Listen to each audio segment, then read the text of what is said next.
morning and welcome to yet another MIndShift Monday where we talk family, finances, and just about whatever you guys want to talk about. We know what you want to talk about because you're going to leave a comment in the comment section below, so please do that.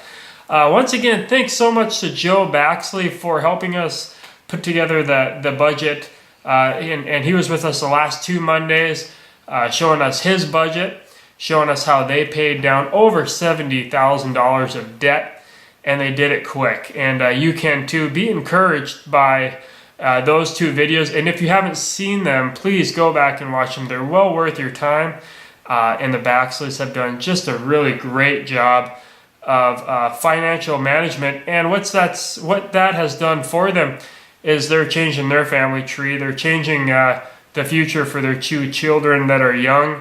And they're going to be teaching them a lot about finances. They're training up the community that they live in as well. And so for that, we're so thankful for all that they've done. So now back to the MIndShift Monday. Bethany and I here. We got a lot to talk about this week, and we're going to talk about life insurance policies right now.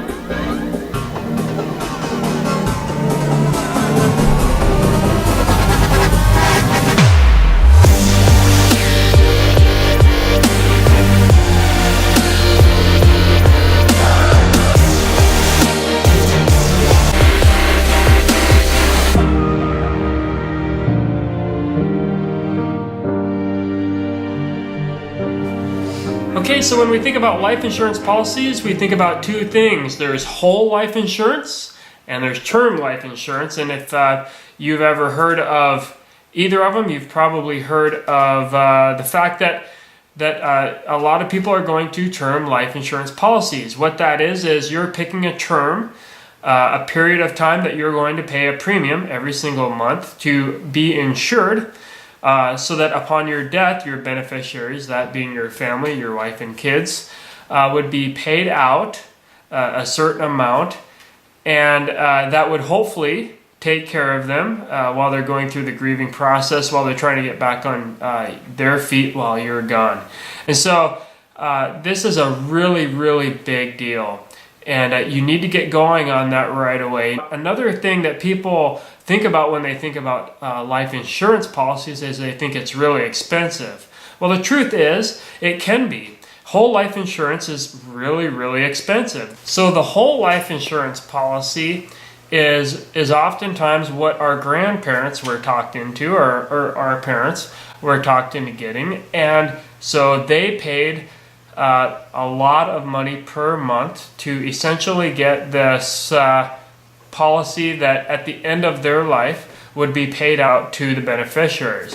Well, now a lot more popular thing is term life insurance, and that's what we have, and that's what I would probably highly recommend to most of you. So you pay your premium monthly, and as long as you're paying your premiums and you're paying your bills on this insurance policy, when you die, if you die before the age that your term is up, then your family gets paid out the amount that your insurance policy is worth. Now, the way that you figure out how much you need is you try to go 10 times what your yearly income is right now. And that's just because that allows your family, if I were to die, I have 10 times the amount that my income was for that year at the time that I started this policy. And so that the thought behind that is that my wife and family have time to kind of sit back and figure out what they're going to do next, and be able to stay on their feet and get everything, bills covered and everything covered for not just a short amount of time, but for quite a long time. And it just gives them the ability to get back going again without me there. Will be there. So that's what that's all about. And remember, 10 times your yearly income. So that's how you decide how much you want that policy to be. Now, to decide how long you want that policy to draw out and how long you should pay on that, well, the idea is that how old are your children? And your children are going to be dependent on you up until a certain age, and then you hope that financially they will go and get a job, and that they will be good citizens, I guess, of the world, and will not be dependent on you. So you figure out what is that time frame when you will essentially be self-insured. You will have enough in the bank for your wife to live on after that, and your kids won't be dependent on your wife anyways at that time, so it won't really matter. So that's when you would stop that insurance policy, or that's kind of the idea of trying to figure out that time frame. You know, my kids are old enough to be out of the house, and I've also had enough time to get the monies in savings, in some kind of retirement program, or investment, whatever you have it, that your wife will be taken care of. What's going through your mind? Oh yeah, absolutely. I know when we were first pregnant with Lincoln, I remember thinking, now it's not just Matt and I that I have to take care of, or, you know, that if he were to pass, yes, surely it would be a tragedy and it would be awful. But then once we had our first child, I just couldn't imagine trying to pick up with life after the loss of a husband, heaven forbid. And so that was really scary for me. So that's about the time when we realized, you know, we need to have this life insurance in place.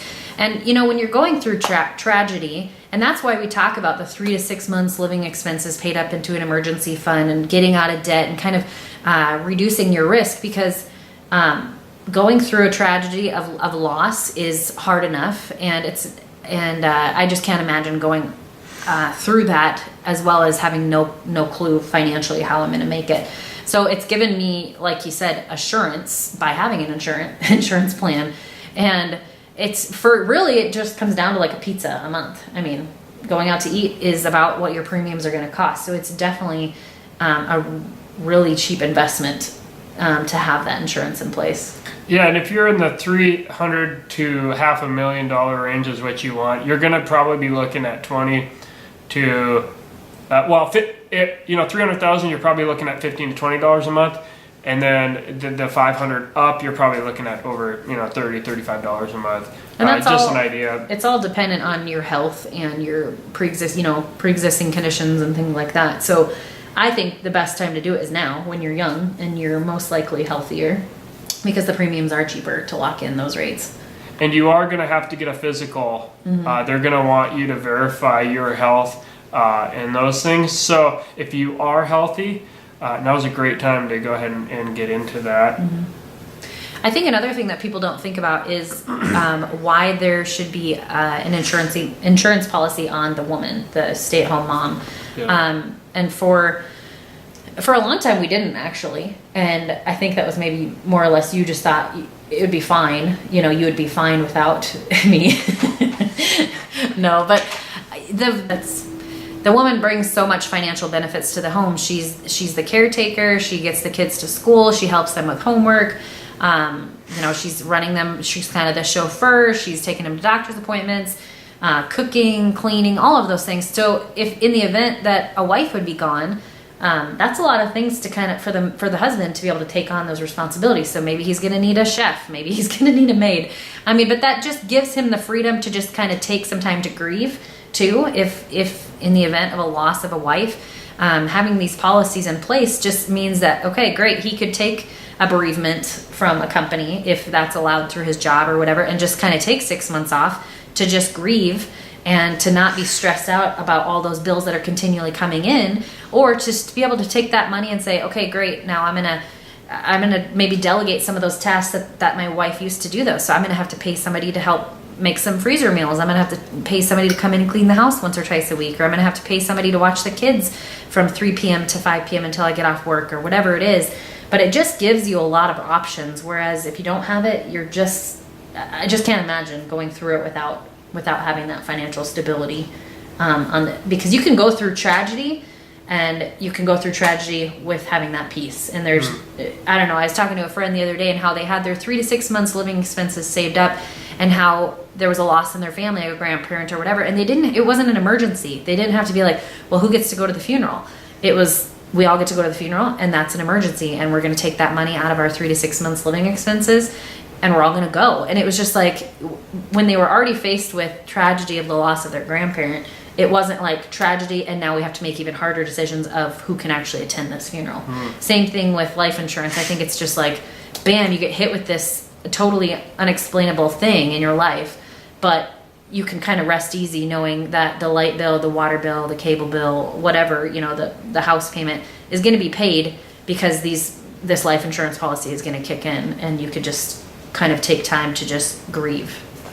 Yeah, absolutely. So it's super important, and it's something that you don't want to think about. You don't want to, you know, it just seems such an awful deal. But the truth is, if you get on it right now, you get going, you get that physical done, and you get your policy underway, it just puts the whole family at ease knowing that those things are taken care of. And it's a good way to know that your family is taken care of. So, huge deal.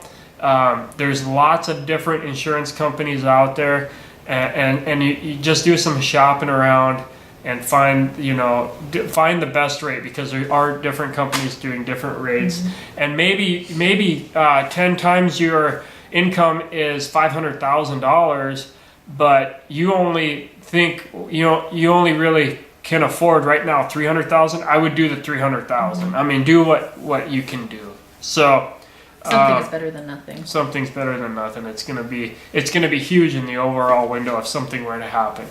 So that's really all we have for this week on MIndShift Monday. Shifting your mind now for financial freedom, financial stability in the future. Hope this helps you a lot. Make sure to subscribe and like these videos if you are watching them and you are involved in this. And do leave comments in the comment section below and let us know what you think. Also, like Joe was able to help us the last 2 weeks, if there's anybody else that has a financial freedom story or some financial breakthroughs that they've had, we'd love to talk to you about those things.